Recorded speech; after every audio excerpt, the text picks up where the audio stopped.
आज आम्हाला जायचं होतं गावी. आता ते कोणत्या गावी जायचं आहे हे तुम्हाला पुढे कळेलच.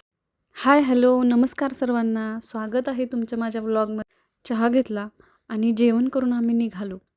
यांचं ऑफिसमध्ये काम असल्यामुळं आम्हाला निघायला थोडा उशीरच झाला होता. तर आम्ही चाललो होतो माझ्या सासरवाडीला. सासरी आम्ही महिन्यातून एकदा जातोच.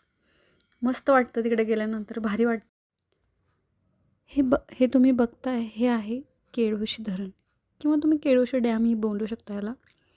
हे कोल्हापूरमधील एक स्थानिक जलसिंचन प्रकल्प आहे, जो पावसाच्या पाण्यावर अवलंबून असतो आणि परिसरातील शेतीसाठी पाणी पुरवतो. आणि केळोशी धरण हे तुळशी धरणाशी जोडलेले आहे. आता जे तुम्हाला आतल्या बाजूला जी झाडी दिसत्या ते आहे गावचं राखणदार. राखणदार म्हणजे काय? रक्षक असं लोकांचं म्हणणं आहे. त्याबद्दल तुम्हाला मी एक व्हिडिओ नक्की बनवेल. आम्ही पोचलो माझ्या सासरवाडीला. पोचता क्षणी घरचे कोणच दिसले नाहीत. मग म्हणलं हे असतील परड्यात.